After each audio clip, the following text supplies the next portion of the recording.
Milling Through History presents The Spear of Longinus. In the most recent Indiana Jones adventure, one of the first treasures that Indy was looking for was an item known as the Spear of Longinus. Now, this particular item has a second name to it, which is called the Spear of Destiny. And according to the Bible, this particular spear is unique as the lance, which it can also be referred to as, is first mentioned in the Gospel of John, chapter 19, verse 34. The Romans were notoriously known for breaking the legs of those who were being crucified in order to hasten death. However, during the crucifixion of Christ, it was noticed that Jesus was already dead and that there was no need to break his legs. However, just to ensure that he wasn't faking it, the Roman centurion who was at the side of the cross took his spear and proceeded to stab him in the side. And thus, Jesus would have this particular moment attached to his life, and a biblical image that's found in most churches occurs today. Now, the Gospels never name the Roman soldier in question that does this momentous moment. However, the first references to the name of this legionnaire is that of Longinus, and it comes from the Gospel of Nicodemus, and also within the Acts of Pilate in the 4th century. In 586, the name is seen in the Rabula Gospels, and in one of the miniatures found in the book, there's a scene depicting the death of Christ. The specific name of Longinus is inscribed above the head of the soldier who is thrusting the spear into Jesus. And if the name was not a later addition to the text, then this would certainly indicate one of the earliest records to say that somebody knew the identity of the soldier that pierced the side of Christ at the crucifixion. Now, according to legend, though, whoever has the spear effectively has the power of God in their hands, and therefore any army they lead would be virtually invincible. Over time, the spear itself disappeared, and even today, there is question as to exactly where the true spear lies. In fact, there are 4 such spears that claim to be the Spear of Longinus. The first one, and the most obvious location to go, would be there in Rome. And there was a spear relic that was found, and the tradition places it that it was originally in Jerusalem.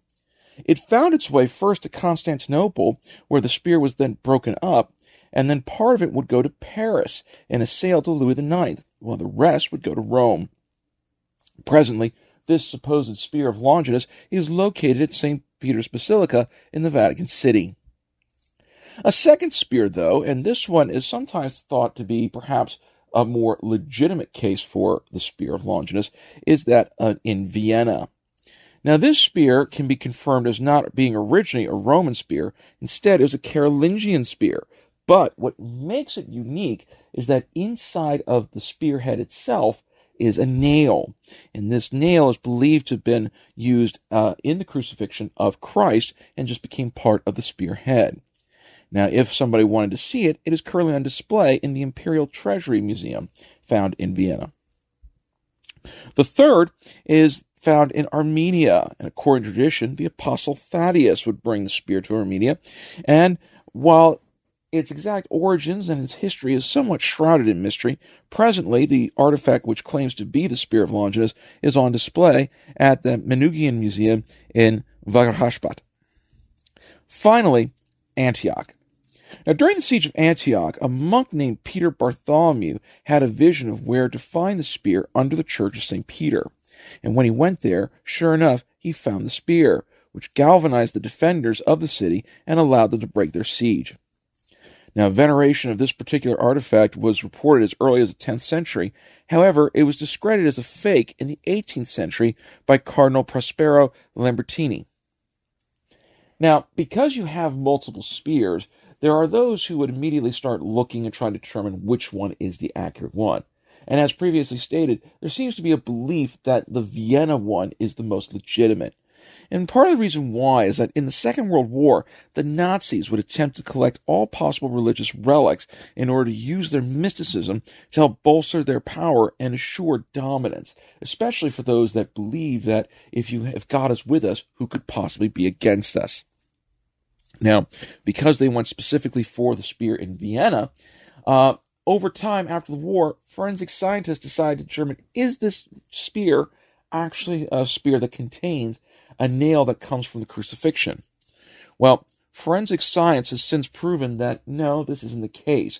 It's just a story that is greatly attached to it. Instead, both the spear head and the nail have been found to come from the 8th century.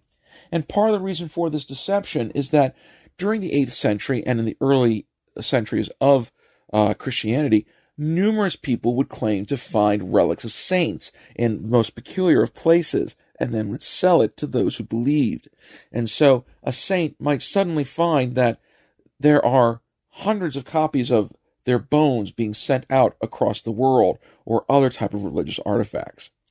And so while the Spear of Longinus or the Spear of Destiny may not necessarily be the one in Vienna, the symbolism behind it is something that continues to endure and fascinates treasure hunters and archaeologists alike. For more information, please consider these suggested titles. Be sure to click on the left-hand side of the screen to subscribe to our show, and on the right-hand side for our latest episode. And we will see you again for the next episode of Milling Through History.